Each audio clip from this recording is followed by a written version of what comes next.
சில மாற்றங்கள் வாழ்க்கையில் திடீரென நடக்க ஆரம்பிக்கும். அதன் அர்த்தம் புரியாமல் போகலாம். ஆனா பல ஆன்மீக அனுபவம் பெற்றவர்கள் சொல்வது அது சித்தர்கள் அருள் தொடும் அறிகுறிகள் என்று. அந்த அறிகுறிகள் என்னென்ன தெரியுமா? காரணமே இல்லாமல் மனம் அமைதியாக ஆரம்பிக்கும். முன்னாடி கோபம் வந்த விஷயங்கள் இப்போது பாதிக்காது.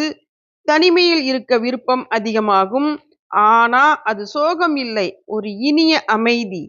யாரையும் காயப்படுத்தக் கூடாது என்ற உணர்வு பெருகும்.